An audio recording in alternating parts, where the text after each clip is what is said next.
ಕನ್ನಡ ಚಿತ್ರರಂಗಕ್ಕೆ ಮತ್ತು ನಟ ವಿಜಯ ರಾಘವೇಂದ್ರ ಅವರಿಗೆ ಒಂದು ದೊಡ್ಡ ಆಘಾತವೇ ಎದುರಾಗಿದೆ. ನಿಜವಾಗ್ಲೂ ಒಂದು ಬೇಸರದ ಸಂಗತಿ ಅನ್ಬೋದು. ವಿಜಯ ರಾಘವೇಂದ್ರ ಅವರ ತಾಯಿ, ನೆಚ್ಚಿನ ತಾಯಿ ಅನ್ಬೋದು, ಅಗಲಿಕೆಯಾಗಿದ್ದಾರೆ.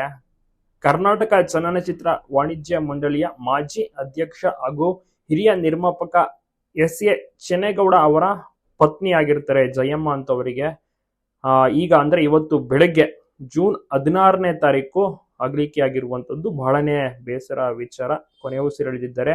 ಕಳೆದ ಕೆಲವು ದಿನಗಳಿಂದ ಅನಾರೋಗ್ಯದಿಂದ ಬಳಲುತ್ತಿದ್ರು ಜಯಮ್ಮ ಅವರು. ಚಿಕಿತ್ಸೆಯನ್ನು ಸಹ ಪಡೆಯುತ್ತಿದ್ರು. ಬಟ್ ಚಿಕಿತ್ಸೆ ಫಲಕಾರಿಯಾಗದೆ ಇಂದು ಮುಂಜಾನೆ ಎಲ್ಲರನ್ನೂ ಕೂಡ ಬಿಟ್ಟೋಗಿದ್ದಾರೆ. ಸ್ಯಾಂಡಲ್ವುಡ್ ಗಣ್ಯರು ಹಾಗೂ ಅಭಿಮಾನಿಗಳು ತೀವ್ರ ಕಂಬನಿಯನ್ನ ಮಿಡಿದಿದ್ದಾರೆ. ಜಯಮ್ಮ ಅವರು ಕೇವಲ ಒಂದು ಸ್ಟಾರ್ ಕುಟುಂಬದ ಗೃಹಿಣಿಯಾಗಿರ್ಲಿಲ್ಲ, ಬದಲಿಗೆ ತಮ್ಮ ಪತಿ ಅಂದ್ರೆ ಚಿನ್ನೇಗೌಡರು ಹಾಗೂ ಇಬ್ಬರು ಮಕ್ಕಳು ಚಿತ್ರರಂಗದ ಸುದೀರ್ಘ ಪಯಣಕ್ಕೆ ದೊಡ್ಡ ಬೆನ್ನೆಲುಬಾಗಿ ನಿಂತಿದ್ರು.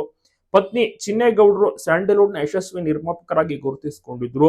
ಇನ್ನ ಶ್ರೀಮುರಳಿ ಅವರು, ವಿಜಯ ರಾಘವೇಂದ್ರ ಅವರು ಕೂಡ ತುಂಬಾನೇ ಚೆನ್ನಾಗಿ ನಟನೆ ಮಾಡುತ್ತಾ ಮತ್ತೆ ಅವರ ತಾಯಿ ಕೂಡ ತುಂಬಾನೇ ಪ್ರೋತ್ಸಾಹವನ್ನ ನೀಡ್ತಾ ಇದ್ರು. ಎಲ್ಲಾ ಸಿನಿಮಾ ರಿಲೀಸ್ ಆದಾಗಲೂ ಥಿಯೇಟರ್ಗೆ ಬಂದು ಸಿನಿಮಾವನ್ನ ನೋಡಿ ತುಂಬಾನೇ ಖುಷಿಯನ್ನ ಪಡ್ತಾ ಇದ್ರು.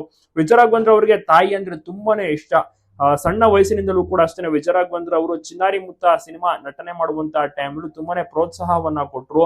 ಮತ್ತೆ ಪ್ರಶಸ್ತಿ ಸಿಕ್ಕಾಗ್ಲೂ ಕೂಡ ತುಂಬಾನೇ ಖುಷಿ ಪಟ್ರು. ಅಂದ್ರೆ ರಾಷ್ಟ್ರ ಪ್ರಶಸ್ತಿ ಪಡೆದಿದ್ರು ವಿಜಯ ರಾಘವೇಂದ್ರ ಅವರು.